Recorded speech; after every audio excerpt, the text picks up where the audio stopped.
Então, a palavra de Deus é novo tempo. Então você está disposto a lidar com o novo? Você está disposto a aprender coisas novas? Você está disposto a ter que perceber que tudo que você já vinha fazendo não é que está errado, mas absolutamente pode estar obsoleto? Você está disposto a lidar com a insegurança de ter que lidar com novas fases e novos processos? Você está disposto a viver, um certo, obrigado, minha irmã, um certo descontrole frente àquilo que está à sua frente? Sabe, irmãos, é lindo a gente falar de resultado, mas é muito difícil a gente falar de processos. E às vezes, nós estamos encantados com os resultados. Às vezes nós estamos pedindo para Deus coisas que absolutamente são possíveis.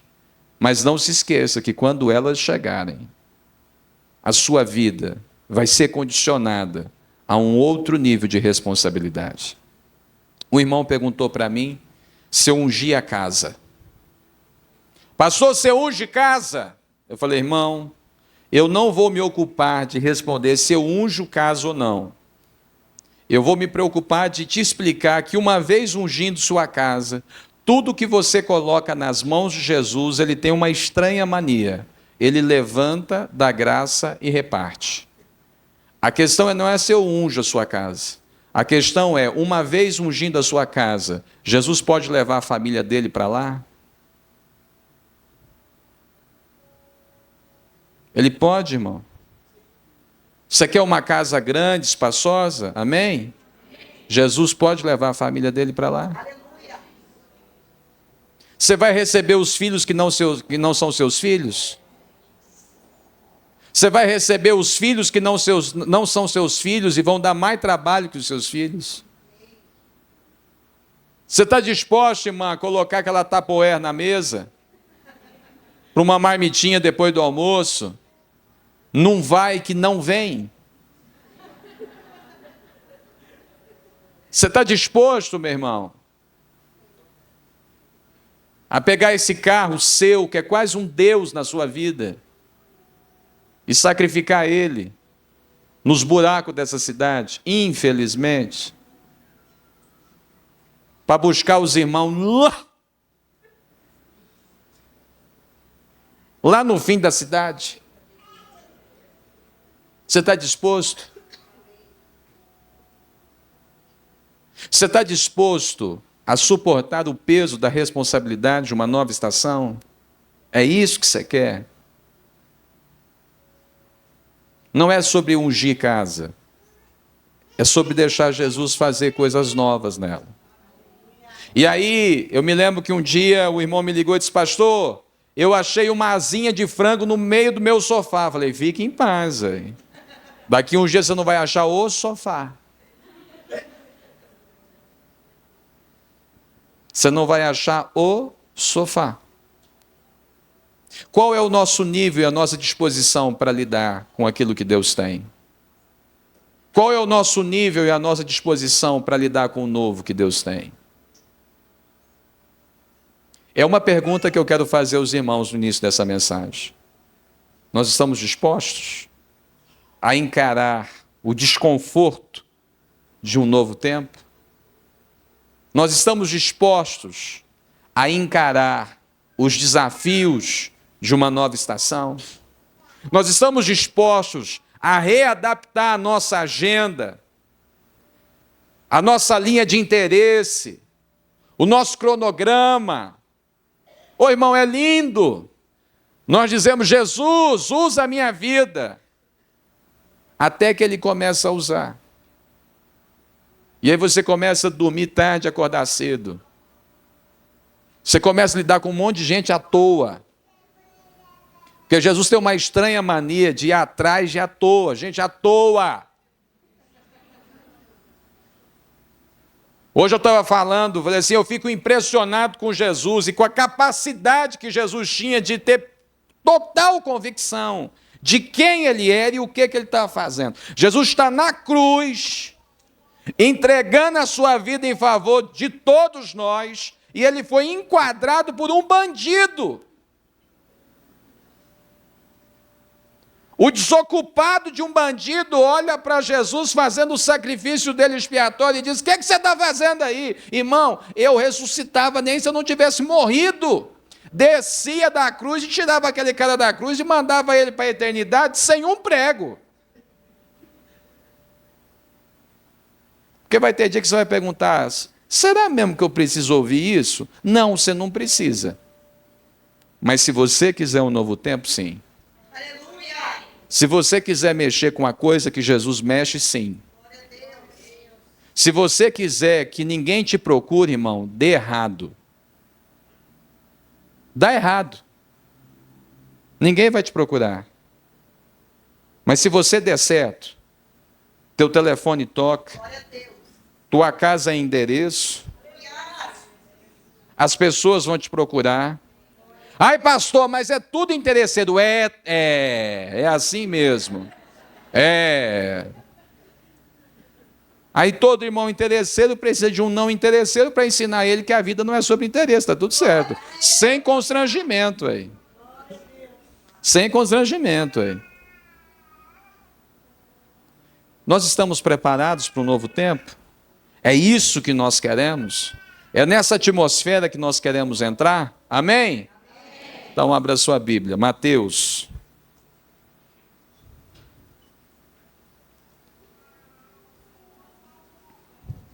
Capítulo de número 27.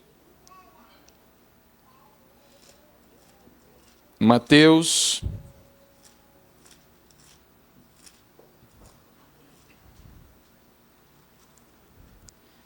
Capítulo de número, 28.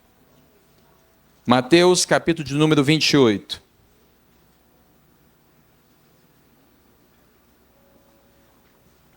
Mateus 28. Verso de número 10. Mateus 28, 10. Todos acharam, amém? A Bíblia vai dizer: então Jesus disse: não temais, ide dizei aos meus irmãos que vão a Galileia, e lá me verão. Amém? Então Jesus disse-lhes: não temais, ide dizei a meus irmãos que vão a Galileia, e lá me verão. Jesus está ressurreto, e uma vez ressurreto, Jesus encontra-se com as mulheres, que vendo, recebem de Jesus algumas direções. Mas a primeira coisa que eu quero pontuar com você, que nós só vamos meditar nesse versículo, são algumas ações práticas acerca da nova estação que estava sendo estabelecida. Jesus está ressurreto, é a primeira aparição dele pública, e, portanto, essa aparição estabelece um marco que se desdobra depois de maneira contínua até os nossos dias. Nós somos frutos dessa manhã de domingo, que longe de ser apenas a manhã de um domingo, a tradição, de forma comum, escolheu chamar esse domingo de domingo maior. E ele é maior porque ele estabelece a vida, a possibilidade da vida, através do ato da ressurreição. Então Jesus agora está ressurreto, encontrando as mulheres e estabelecendo um marco, não um marco no tempo, mas um marco eterno de uma nova estação para todos. E dentro dessa dimensão de um novo, que preste atenção no que eu vou te dizer, às vezes nós estamos lidando com o novo a partir da perspectiva do inédito. E o novo de Deus não é inédito. O novo de Deus é o eterno. Então Deus não atualiza o que Ele está fazendo. Porque a atualização pressupõe erro no processo. Então, todas as vezes que uma empresa vai atualizar um produto, ela trabalha com uma perspectiva da performance do produto a partir da correção de um suposto erro que estava no produto, ou uma fragilidade do produto, que agora foi desenvolvida numa condição melhor, de tal forma que justifica a atualização. Então você tem um aparelho, um celular, por exemplo, e você tem uma atualização do aparelho. O que essa atualização pressupõe? O aprimoramento do aparelho. Existe alguma coisa nele que é mais aprimorada daquilo que era o anterior. E a condição do anterior estabelece alguma referência que precisou ser melhorada. Então Deus não está trabalhando como quem atualiza, porque a obra de Deus não necessita de atualização. Às vezes nós estamos lidando com o novo como se Deus fizesse uma interrupção abrupta para estabelecer a correção de um errado. E Deus não está fazendo isso. Deus não está corrigindo o errado. Deus está estabelecendo o eterno verdadeiro. E são duas coisas totalmente distintas. Então o novo de Deus para a minha vida não é a correção de um errado. O novo de Deus para a minha vida é o aparecimento mais claro da verdade que Deus já está estabelecendo. Então Deus não... Preste atenção, irmão, eu vou dizer assim no modo bem corriqueiro, numa linguagem bem vulgar, e nada contra o processo, mas pensando a cena pedagógica. Deus não é borracheiro. Ele não faz remendo. A sua vida não precisa de conserto, a sua vida precisa de morte e ressurreição, é outra coisa. A minha vida não tem conserto. Não tem, presta atenção, às vezes, irmão, nós estamos querendo que Deus sustente as gambiarras que a gente construiu ao longo do tempo, a sustentar as nossas fraturas. Deus não vai fazer isso. Deus não sustenta coisas mal fundamentadas. Sabe qual é a promessa de Deus para a sua vida? É que tudo que foi mal fundamentado, Ele mesmo vai derrubar. Aleluia.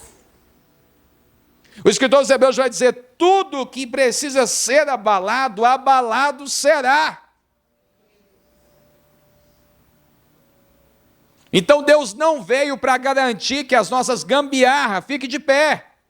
Deus veio para garantir que tudo que precisa ser abalado ceda. Conversando com o irmão esses dias, ele contando para mim, falou, pastor, o que você acha? Eu falei, irmão, tem que ser igual o dilúvio. Acaba com tudo e começa de novo. Não tem, ué. Um trem assim todo fora do eixo. Ué. Aí você gasta mais tempo para ver como é que você conserta aquilo do que para estabelecer o novo. Não, então acaba com esse trem logo aí. Ah, não, mas eu gastei tempo. Ah, não, eu gastei recurso. E quanto mais tempo e recurso nós vamos gastar para sustentar um trem que não se sustenta? Que é isso? Derruba e começa de novo. Ué. Então, quem vai garantir? Irmão, em nome de Jesus, quem garante o abalo é Deus. É Ele que garante o abalo. Então, se tem alguma coisa na sua vida que precisa ser abalado, em nome de Jesus, eu oro para que seja abalado por esses dias, essa semana. O trem assim, você veja o trem desmanchando na sua frente. Aí. Amém? Amém? Aleluia. Você vai escutar testemunho, Bruno. Trem desmanchou, o negócio pegou, a corda esticou. Entendeu? Porque às vezes nós estamos achando que tem uma certa analgesia. A gente está querendo tratar pneumonia com analgésico. Não existe isso, irmão.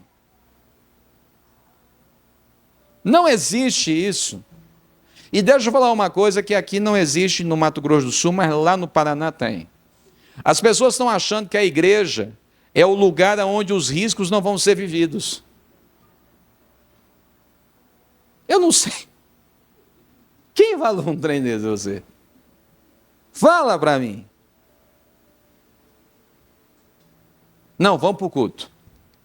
Vamos para o culto, porque lá no culto, lá, o trem é poderoso. E lá, menino, vai todo mundo ficar assim, não tenho aí. Pastor, o moço chegou para mim, pastor, eu preciso de oração. Pelo quê, meu irmão? Eu preciso de oração porque eu preciso ter caminhos mais iluminados. Eu falei, não, isso é outro departamento. Você vai em outro lugar, porque não é, aqui não é. Caminho iluminado aí. Não, o culto lá é sexta-feira aí. Tem nada a ver aqui, ué. Aí pastor, eu preciso de caminho iluminado, eu preciso de caminho aberto. Não, esse negócio tem nada a ver aqui não. Aqui não tem um trem desse. Porque Jesus não prometeu que o seu caminho vai ser iluminado. Jesus prometeu que você seria uma pessoa luminosa. Então Deus prometeu que você ia ser a luz. Quem disse que o caminho tem que ser iluminado, irmão? Que isso aí? Quem falou para nós uma besteira dessa aí? E deixa eu falar um negócio para você. Quanto mais iluminado você for, mais trevas você vai viver. Porque Jesus disse que ele não vai acender o candeeiro e colocar debaixo. Porque quanto mais for forte a luz, mais alta ela será posta. Só que a altura não tem a ver com direito. A altura tem a ver com responsabilidade. E nós vamos falar sobre isso. Quem disse, irmão, que igreja é lugar de contenção de risco? Vou falar um negócio para você. Igreja não é o lugar de contenção de risco. Igreja é o lugar para o trem dar errado e você está num ambiente seguro para você não se perder. Igreja é sobre como você morre dentro do propósito e não fora dele.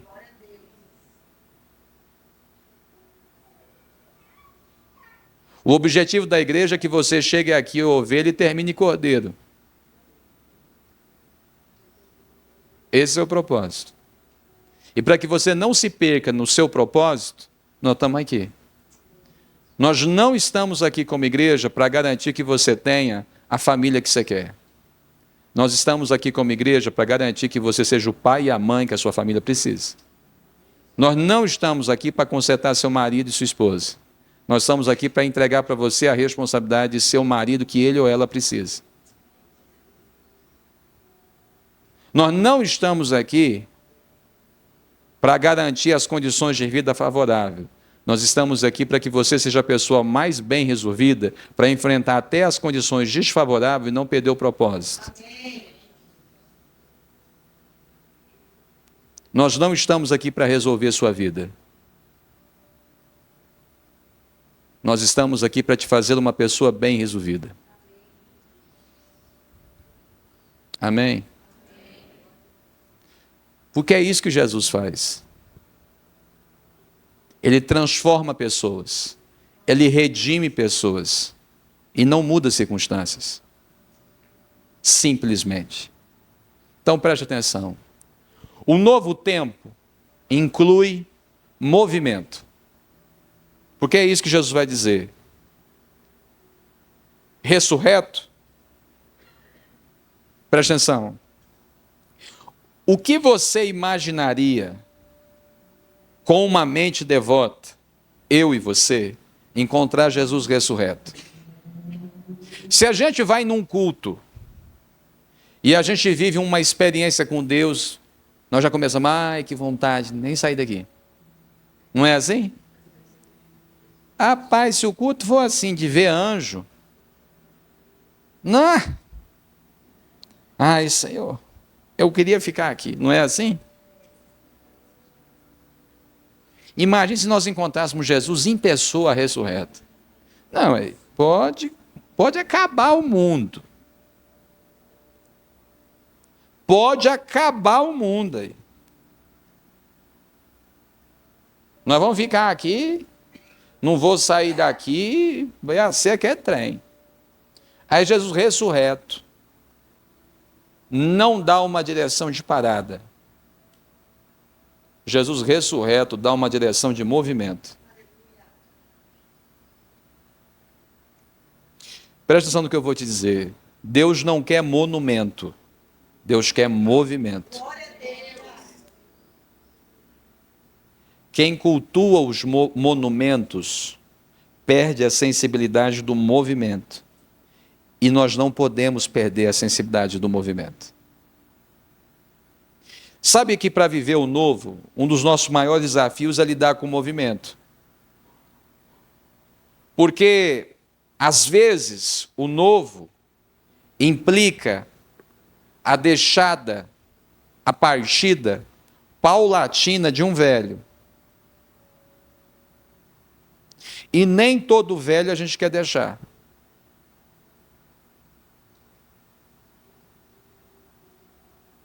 Porque nem todo antigo é ruim. E nem todo velho é ultrapassado. Mas tem coisas velhas que não servem mais. Quando Neemias foi reconstruir os muros, ele teve que lidar com os escombros. E a primeira coisa que você precisa ter para lidar com os como que é a palavra? Escombros. É ter estômago para lidar com as próprias memórias. Sabe por quê? Porque entre aqueles escombros estava a história do povo. Lembre-se que Neemias disse ao rei: como eu ficarei bem se a casa dos meus pais está destruída? Escombro é para quem não reconhece que ali está a memória dos pais. Mas para quem tem os pais como memória, aquilo é a própria história. Toma cuidado na hora de você trabalhar áreas da sua vida aonde você não quer se desapegar dos escombros, só porque eles foram importantes. Às vezes, nós estamos tendo dificuldade de lidar com novos processos e novas estações, porque nós não queremos movimento, nós queremos monumento. Às vezes nós estamos contando a história não para inspirar novos passos, nós estamos contando a história para ser saudosista do que já aconteceu.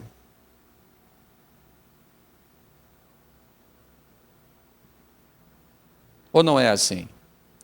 A melhor comida era da minha infância. O melhor mundo era o que eu vivia. O melhor jeito de fazer era de antigamente. Alguma coisa ou antigamente? De forma nenhuma. Eu cresci com vó. Para mim não tem melhor do que fogão a lenha. Não tem. Aí eu fui estudar sobre fogão a lenha, para fazer um fogão a lenha. E a proporção do aquecimento através da lenha faz com que os processos de cozimento dos alimentos ganhem um caráter distinto do que o cozimento, ou que seja a fritura, ou qualquer processo com alimento, na condição do fogo ou através do gás. A dimensão do fogo na lenha tem uma outra referência que é totalmente distinta do que o fogo a gás. Só que se eu precisar cozinhar para 100 pessoas no fogão de lenha, haja lenha e haja fogão. Porque o fogão a lenha continua sendo bom. E nenhum problema com ele. Mas para fazer comida para 100, eu vou precisar de alguma coisa mais industrial. Nem todo passado é ruim, irmão. Berço é ruim? Não, aí. Tem um bebê e você precisa de um berço.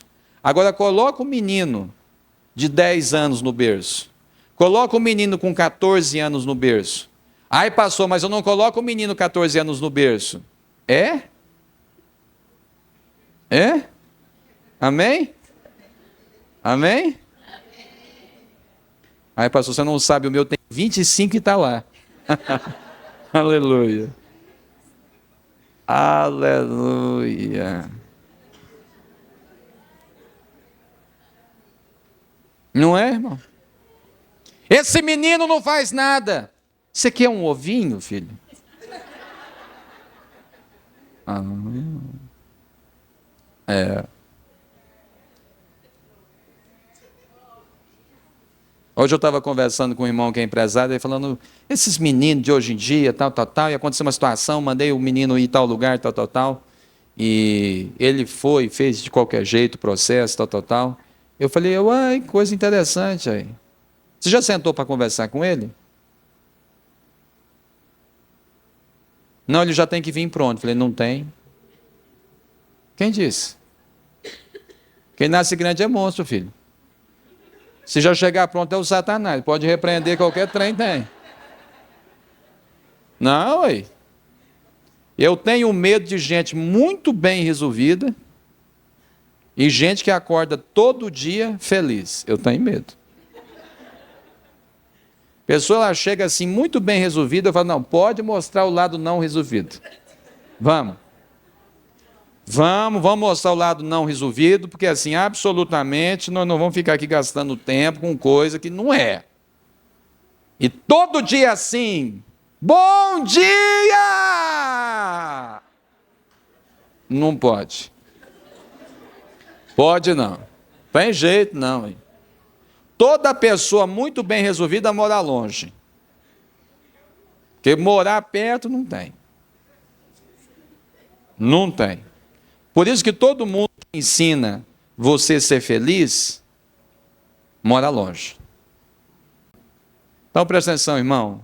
Deus vai te trazer o quê? Movimento. Agora então, isso aqui precisa ficar importante para nós. Por quê?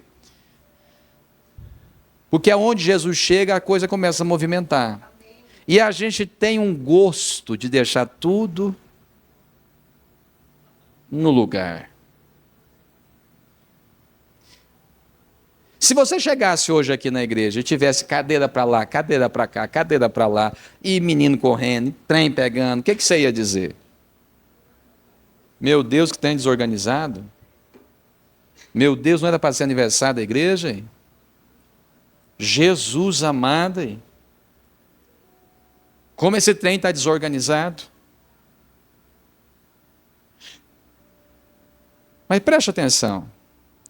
Você acha que se Jesus em pessoa, ressurreto, viesse aqui, você acha que ia estar como o ambiente? Você acha que ia ter cadeira no lugar? Então Jesus não dá para vir pregar no nosso culto? Porque a gente só gosta do banco no lugar, hein? Você imagina que loucura era andar com Jesus? Você está andando com Jesus, daqui a pouco o telhado está abrindo, é gente que está descendo, é menino que está correndo, é fariseu que está falando, trem pegando. Você imaginou um negócio desse? Um dia normal de Jesus, normal. Os apóstolos estão assim, não, e agora? O que vai acontecer? Não, entra na casa. Aí conseguimos colocar ele na casa. O povo está pela janela, pelas paredes, não tem mais lugar para entrar. E abre um buraco. Fala, meu Deus do céu, até aqui o trem descendo. Daqui a pouco tem fariseu para lado de fora, trem, confusão, Globo da Morte, trem pegando. Você lembra do Globo da Morte?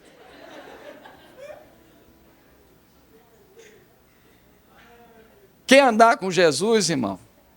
Você quer andar com Jesus? Um dia normal de Jesus, ele coloca você numa enrascada, coloca você dentro de um barco, é de noite, vai vir tempestade, e ele manda você ir de tal jeito que o texto do Evangelho diz que Jesus impeliu. Então a conversa não foi, por favor, entre no barco, entra no barco agora e atravessa para o outro lado. Aí Jesus coloca eles numa enrascada, a chuva vem, eu imagino a conversa dos apóstolos, falei para vocês, não entrar no barco, não era a hora, mas aí um olha para o outro e diz assim, o que é que nós vamos fazer? Jesus mandou, você viu que levantou o tom, não tinha jeito, um sofrimento, uma aflição, uma enlatada, confusão, lá pela quarta, terceira vigília da noite, vem Jesus andando por sobre as águas. Você acha que isso foi uma bênção? Não, eles acharam que era um fantasma.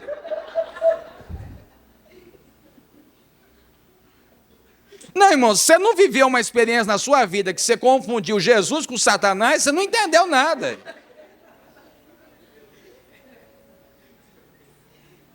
Porque às vezes você vai achar que é a morte que está vindo agarrar o seu, e não Jesus para salvar você. Ué. Gente, quem diz que andar com Jesus é andar com tudo organizado? Quem falou um negócio desse para você? E a gente tem, assim, essa cultura de deixar tudo. Ok, irmão, sem nenhum problema, coisa no seu devido lugar, assim, mas vamos ser sinceros, que andar com Jesus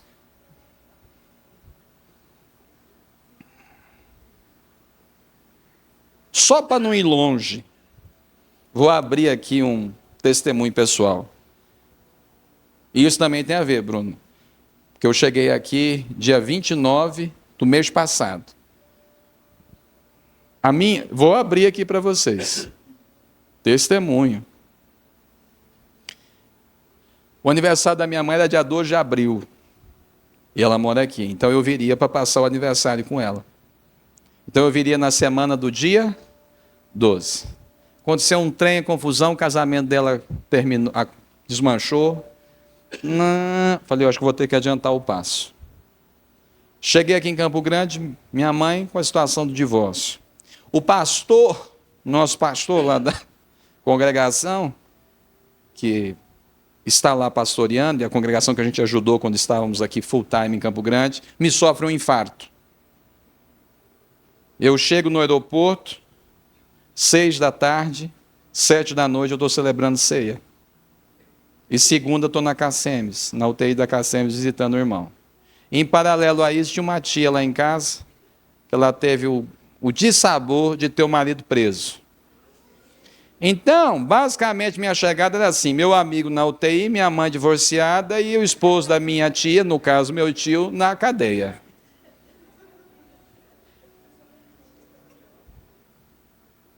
Confusão, meu irmão. Trem pegando, hein? Vamos visitar o tio na cadeia.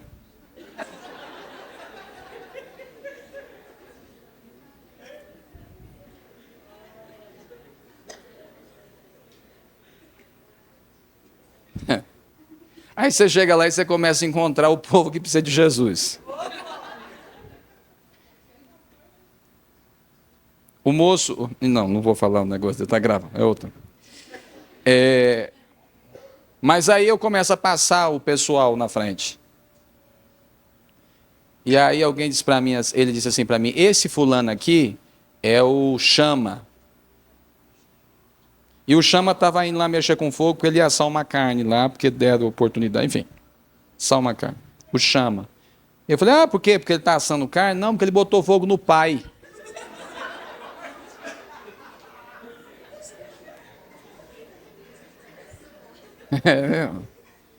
Falei, ainda bem que ele está assando carne agora. Deve ser terapêutico. Aí depois, o Chama quer falar com você, ué. Foi quando acabar o fogo. Não, meu irmão, deixa eu falar um negócio para você. É movimento, meu filho. É movimento. Amém? Novo tempo, movimento. Não é monumento. Não é liturgia. É movimento. Então, você quer um novo tempo na sua vida? Prepara para o trem movimentar. O trem vai movimentar na sua vida. Como diria os irmãos pentecostais, é ribuliço. É ribuliço, irmão. Porque às vezes é isso, os amigos falam para mim, onde você está? Eu estou num lugar, daqui a pouco eu estou no outro. Mas como é que isso está acontecendo? É Jesus, irmão, a família dele está lá, está do outro lado, e aí a coisa vai indo. Movimento. Para isso, Jesus começa dizendo, não temais. Porque você não vai entrar no movimento de Deus assegurando os seus medos.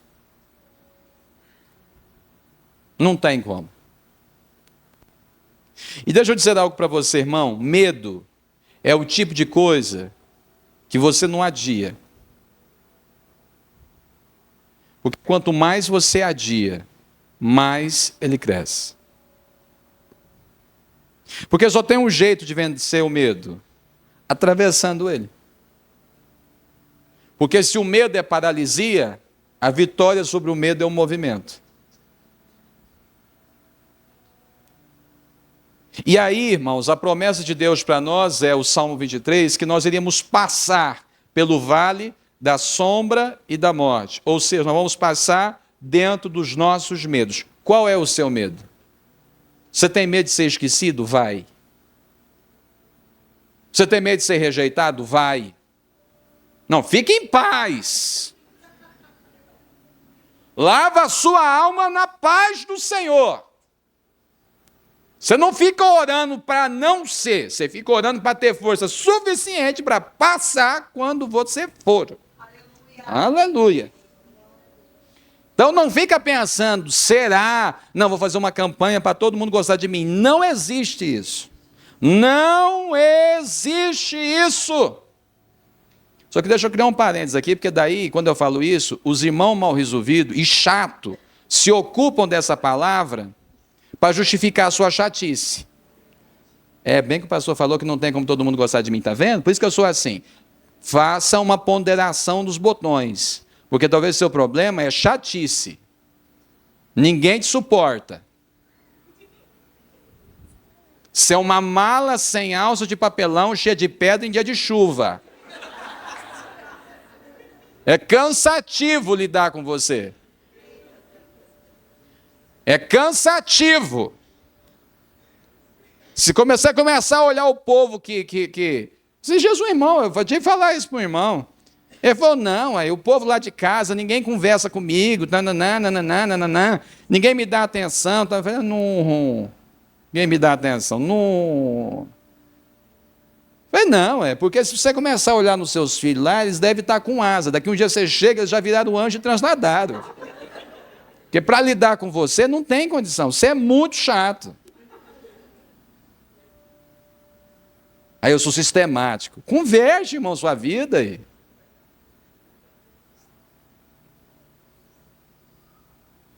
Amém? Que é isso aí? E o chato nessa hora, eles já ficam assim. Você é chato, irmão. Chatice. Sabe, gente que... né, trenzinho. Sabe, gente que fica assim, como é que eu vou alfinetar o outro? Sabe, esses trenzinhos, essas coisas chatas. E eu vou falar dele, eu vou pegar no pé, eu vou falar onde já se viu nesse negócio. Irmão, nem o Satanás faz um trem desse aí. Que é isso aí? Tem crente que dá aula de chatice. Para com isso aí. Um dia nós fomos visitar uma irmã, não achava o endereço dela. Fomos bater uma moça subindo. Onde mora a fulana? Aí a gente falou, a moça olhou para nós e falou assim, quem? Aquela crente chata? Falei, louvado seja Deus, né? Aleluia. Pelo menos o crente está aí, para demarcar. Então, irmão, em nome de Jesus, você tem medo, você vai passar pelo seu medo. Então eu garanto para você, em fé, em nome de Jesus, que essa nova estação, você vai passar por dentro de todos os seus medos. Todos. Até que você saia do outro lado. Porque daí quando você sair do outro lado, você fala, nu, estou vivo. Estou vivo. Eu achei que eu ia morrer. Não, hein?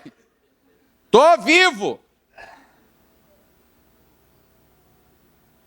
Não temas. Irmão, como é difícil lidar com isso na igreja? Porque às vezes, como pastor, as pessoas querem que eu ajude elas a trazer a manutenção do medo. E não a travessia. Pastor, eu tenho medo disso. Não, então agora está na hora de ir. Agora está na hora de fazer. Agora está na hora de viver. E não de garantir um ambiente favorável para que os seus medos subsistam. Deus não legitima medos, porque o verdadeiro amor deve lançar fora absolutamente todos e quaisquer que sejam os seus medos. Você tem medo do quê, irmão? Você tem medo de uma crise financeira? Você tem medo de uma cara feia? Você tem medo de uma conversa tensa? Do que você tem medo? O medo vai te paralisar. E Deus não quer te paralisar. Deus quer te movimentar. Então não tenha medo. Amém? O novo de Deus vai te colocar em movimento. Para isso, não tenha medo. E todo medo que você tiver, Deus será fiel com você para você passar por dentro. Por dentro do medo. Seja qual seja. Para que você entenda que tem vida depois do medo. Para a gente concluir. Não temais. Ide, dizei. Preste atenção nisso. O novo tempo inclui movimento. Por isso, ide. Para que você vá, vença os medos. Só que Jesus te dá uma direção. Ide, dizei. Irmãos, existem coisas que estão absolutamente paralisando o nosso movimento. E muitas vezes nós estamos paralisando o nosso movimento porque nós não estamos entendendo o caráter do movimento. E o caráter do movimento que nós estamos fazendo não é resolutivo. O caráter do movimento que nós estamos fazendo é testemunhal e redentivo. Então Jesus disse, ide dizer aos meus irmãos que vão para a Galileia. Então preste atenção, a tarefa das mulheres não era convencer ninguém a ir para a Galileia. A tarefa das mulheres não era provar que Jesus ressuscitou. A tarefa das mulheres não era implorar para que alguém fosse, não. Qual que era a tarefa? Ir, dizer e dar a direção. É isso. Nós não estamos aqui para garantir trajeto. Nós estamos aqui para garantir direção. E tem gente parando o seu movimento porque ele quer garantir o trajeto. Ele quer que as pessoas entendam. Ele quer que as pessoas mudem. Aí passou aqui na minha cabeça, fica uma caixinha que eu tenho que fazer o checklist. Deu certo. Deu certo, deu certo, deu certo. Alguém já conseguiu, sim, fechar ali? Não? Louvado seja Deus, né? Você seria o terceiro tipo de pessoa que me daria medo. Eu até oraria por você no final.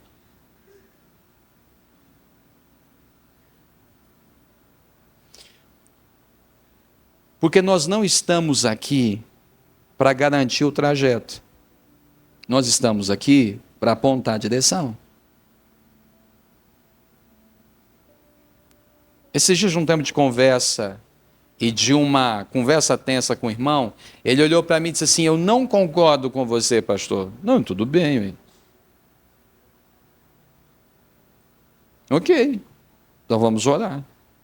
Pastor, mas você não vai tentar me convencer? Eu falei, eu? Oxi. Meu papel não é convencer, ué. Eu falei para ele, eu sou igual uma placa de pare. Eu sinalizo. Você pode atravessar várias vezes a placa de pare sem parar. Mas se um dia, em acontecendo um acidente, você não pode dizer que não sabia. Porque eu não estou aqui para controlar o seu carro. Eu estou aqui para sinalizar que existe um movimento necessário que precisa incluir paradas. Eu não estou controlando você, eu estou sinalizando para você.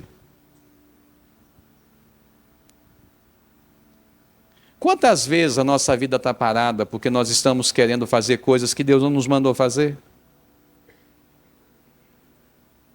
Quem falou que você vai resolver a vida das pessoas? Ai, pastor, não, quando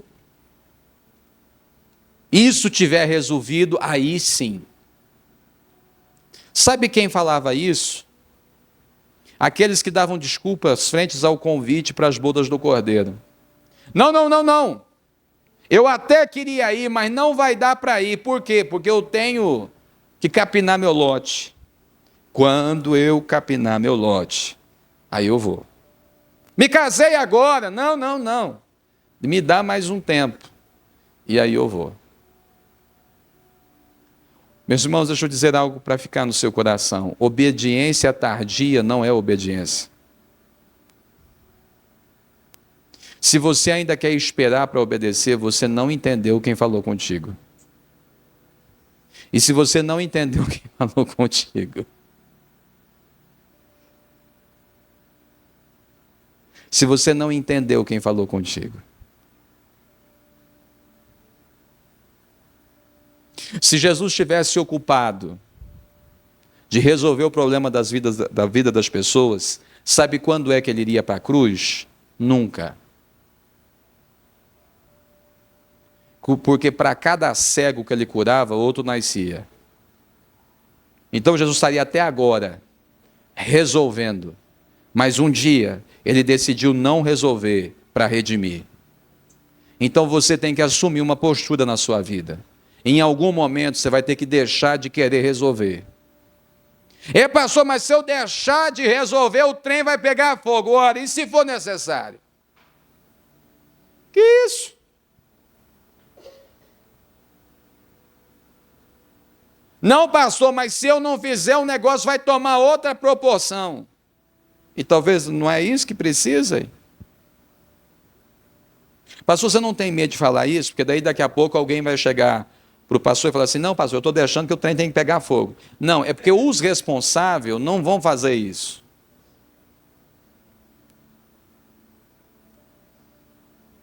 Porque isso que eu estou dizendo não é desculpa para a irresponsabilidade.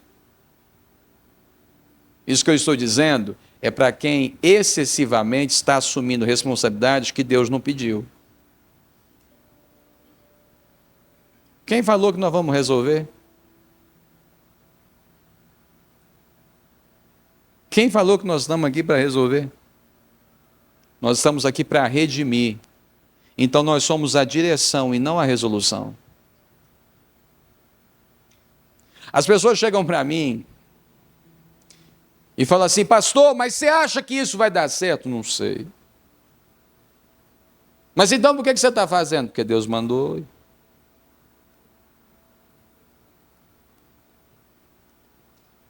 Paulo planta uma igreja. Passa-se os anos. E Paulo tem que mandar uma carta para a igreja, para explicar por que ele é apóstolo. Segunda carta aos Coríntios. Você acha que se Paulo tivesse esperado a igreja ficar pronta, sabe quantas igrejas nós teríamos e cartas nós teríamos? Uma. Porque nem a primeira igreja que ele plantou terminou bem resolvida. Paulo, mas você já está indo? Ué, por que não iria? Não, o povo não entendeu ainda, mas não é eu permanecer que eles vão entender. Ué. É dinâmico. O processo é dinâmico, o movimento é dinâmico. Eu não posso parar o movimento. Eu não posso parar o movimento, eu não posso me enquadrar numa necessidade resolutiva que me impeça de ir adiante, porque às vezes quem vai resolver o problema da igreja de Corinto é um Timóteo que eu vou encontrar à frente, e que depois eu vou mandar para ser resposta para aqueles irmãos.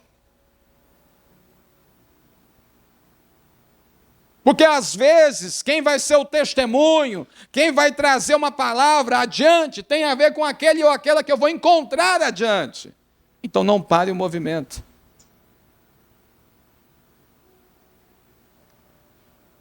Esteja debaixo da direção do Senhor. Esteja debaixo da direção do Senhor. E não pare o seu movimento. Não temas. Ide, dizei, vamos para Galiléia. Irmãos, Jesus nunca parou o seu movimento. Porque quem queria continuar com ele, tinha que segui-lo. Pelo quê? Você está parando o seu movimento? Qual a justificativa que você está dando? Para você mesmo. Para não continuar naquilo que Deus está te chamando. Último ponto. Vamos para a Galiléia. E sabe por quê, irmãos, vamos para a Galiléia? Porque a Galiléia era o berço, era a casa, era o ambiente de família. Porque preste atenção nisso, e aqui a gente encerra. Eu não sei para onde Deus vai te mandar. Eu não sei quais são os medos que você tem que atravessar. Mas eu quero te garantir que você não está como quem tem a necessidade de resolver nada e coisa alguma. Porque a sua necessidade é uma. A sua necessidade é encontrar os seus irmãos e dizer aonde é a nossa casa. Porque Jesus disse, ide e dizei aos meus irmãos, para a gente se encontrar onde tudo começou. Voltemos todos para Galiléia, aonde a nossa história começou. Todo filho de Deus levanta de manhã para encontrar sua família.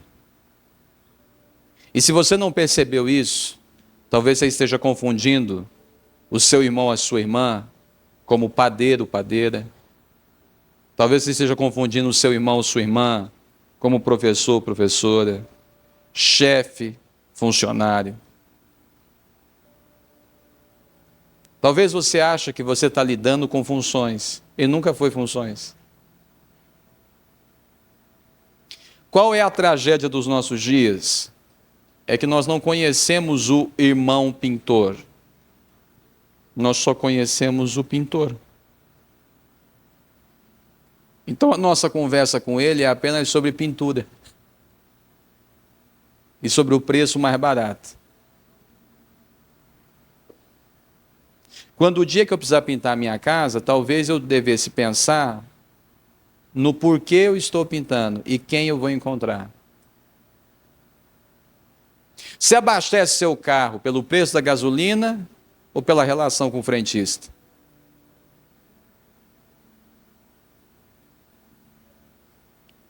Talvez é por isso que a gente não está tendo dinheiro para gasolina. Não, pastor, você está falando isso porque deve estar tudo certo para o lado de lá. Quer que eu te conte? Você decide os lugares que você vai pelo preço ou pelas pessoas? Talvez seja por isso que a gente não prospere. Para que prosperar? Se as pessoas não estão na nossa sensibilidade. Vamos continuar do jeito que nós estamos. Porque a nossa mente faz conta e não vê pessoas. Porque talvez se a nossa mente começasse a ver pessoas, a gente pudesse lidar melhor com as nossas contas.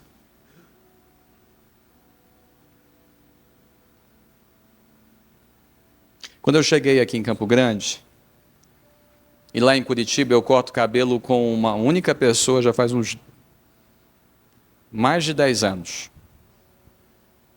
E quando eu cheguei aqui, em 23, eu estava num dilema. Meu cabelo precisa cortar. Eu estou aqui há 30 dias e eu só vou cortar quando eu chegar lá. Eu estava num dilema onde cortar. E não é que eu tenha, assim, muita coisa, assim, porque eu não sou essa pessoa do... Não tem isso comigo. Só que eu tenho um redemoinho aqui e 2 atrás. Então, se não souber cortar, meu cabelo vira efeito cebolinha. Arrepia. Aqui não baixa nem... Você também tem, né? Você conhece, né? Nem por decreto. E aí uma parte baixa, outra parte não baixa, só quem tem redemoinho sabe como é que é. E aí, eu comecei a orar, falei, Senhor, aonde está o meu irmão para eu poder encontrar? E aí toda a minha família, né, lá de casa, os meninos e tal, meus irmãos, iam num determinado lugar, e eu entendi que eu precisava ir perto da minha casa. Quando eu cheguei lá, o lugar era meio estranho, tinha umas caveirinhas, assim, uns negócios, uns bichinhos olhando para a gente. Era tudo preto. Quando eu abri, falei, Jesus. Os brutas dos homens, assim, umas barbas gigantes. Aí o moço falou para mim, primeira vez? Falei, vim aqui cortar, enfim. Aí cheguei para cortar o cabelo, sentei, e eu sou astigmata, então eu não enxergo. Tenho miopia, astigmatismo. Daí eu tirei o óculos e ele começou a cortar. Quando eu coloquei o óculos de novo,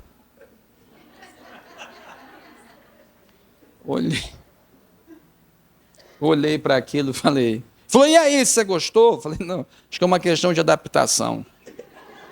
Fazia muito tempo que eu estava cortando só na navalha e agora você cortou, deve ser adaptação. Meu cabelo ficou péssimo. Estava de pé para um lado, baixo para o outro, um negócio assim, tenso. Aí, nesse processo todo, Deus falou, continue indo lá. E eu passei quase 2 anos cortando o cabelo.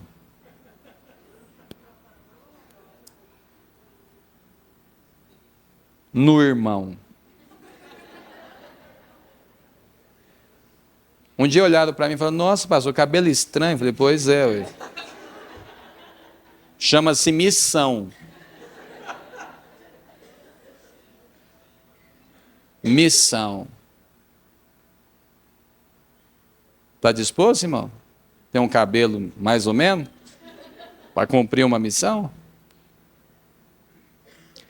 Aí lá pelo meio das tantas, a gente começa a conversar. E um dia eu chego e eu fui cortar meu cabelo pensando no irmão do irmão. Quando eu entrei, que eu sentei, eu falei para ele, e seu irmão? Na hora ele congelou. Falei, toquei em qualquer coisa. Ficar quieto, né?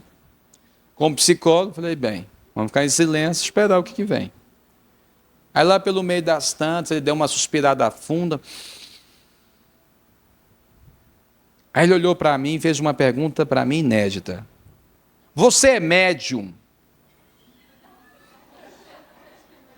Falei, uai, você precisa de um médium? Ele falou, não, é porque eu sou da Umbanda.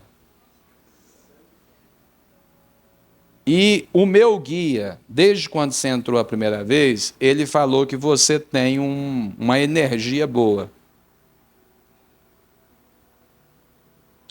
E quando você entrou e perguntou do meu irmão, o meu irmão está passando uma fase difícil. Então eu achei que você também tem alguma entidade que comunica com você, porque você perguntou com tanta convicção, e eu achei que você também é médium, recebe e tal.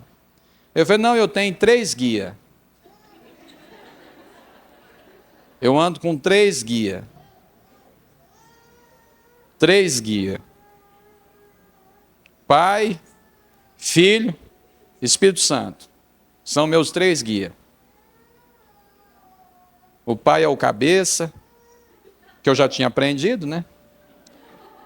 O outro sei o quê, o outro sei o quê. Não vou dar repertório para os irmãos, porque não é assunto para agora.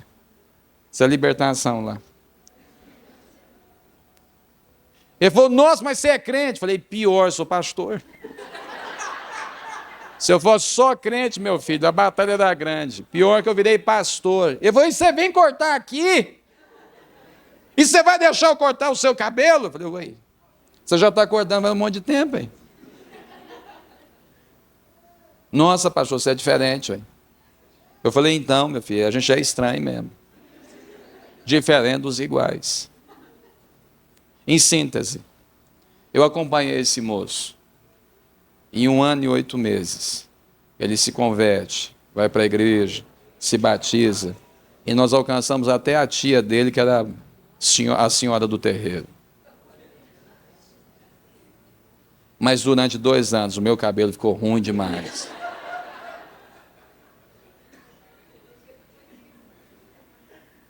Oh, meus irmãos, você está abastecendo o seu carro pelo preço da gasolina ou pelo frentista?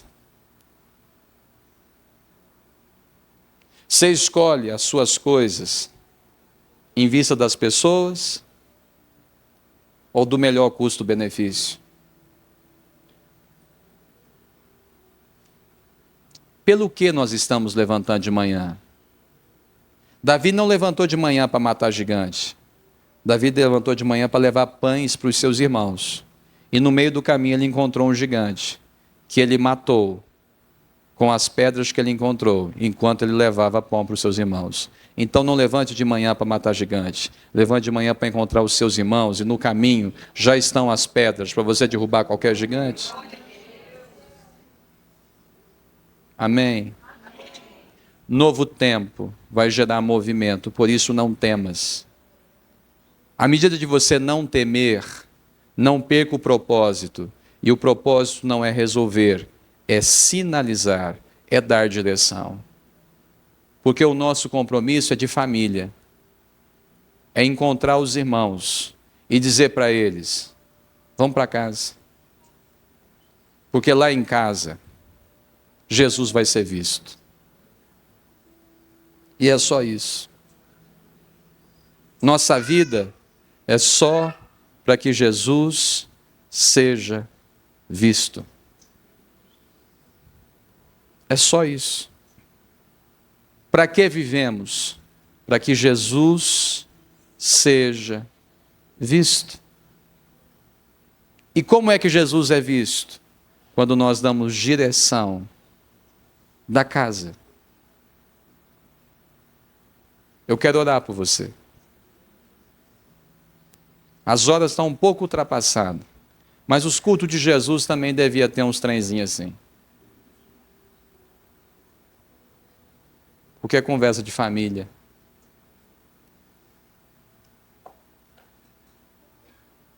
Irmãos, absolutamente eu estou convicto que Deus quer fazer algo novo nessa cidade. Deus quer fazer algo novo em Campo Grande. A pergunta é quem está disposto a lidar com esse novo? Quem está disposto a se responsabilizar por esses tumultos, esses rebuliços santos de Deus?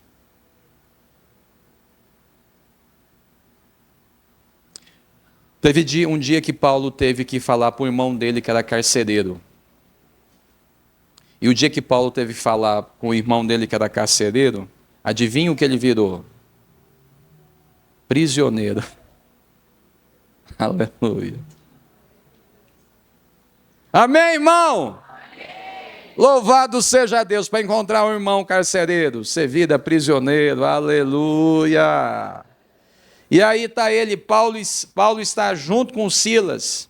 Possivelmente costa com costa, depois de ter apanhado, trem acontecendo, e eles começaram a cantar um hino, devia ser da Cassiane. Deus vai na frente, abrindo o caminho, quebrando as correntes, tirando os espinhos, ordena aos anjos para contigo lutar. Ele abre as portas para ninguém mais fechar. Pronto.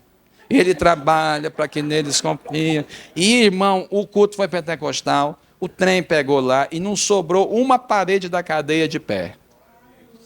Menino, se você está preso e a cadeia cede, eu ia sair pisando nos escombros. Eita Deus poderoso, aleluia. Não, no culto de domingo os irmãos vão ver o que Deus está fazendo.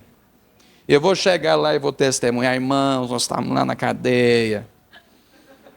Fomos presos injustamente, mas nós começamos a orar e falar um trem para você, a coisa aconteceu lá, e a cadeia veio abaixo, não sobrou uma algema no lugar, trem pegando, e nós saímos de lá, de cabeça em pé, e assim. A gente ainda chamou o carcereiro, ei, onde você está? Como é que você vai prender a gente mesmo?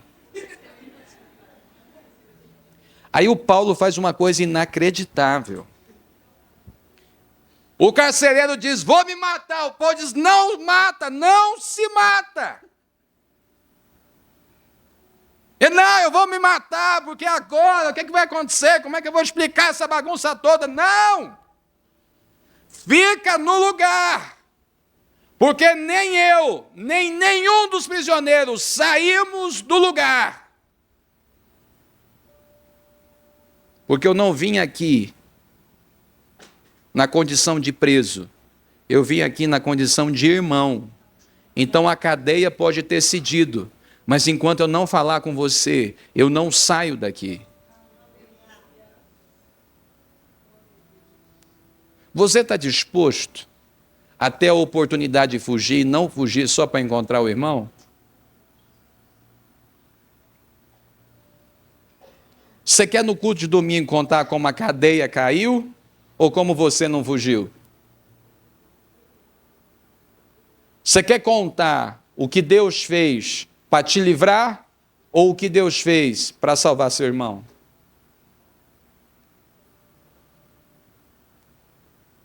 Você quer chegar no fim da vida primeiro e sozinho ou último e com todos?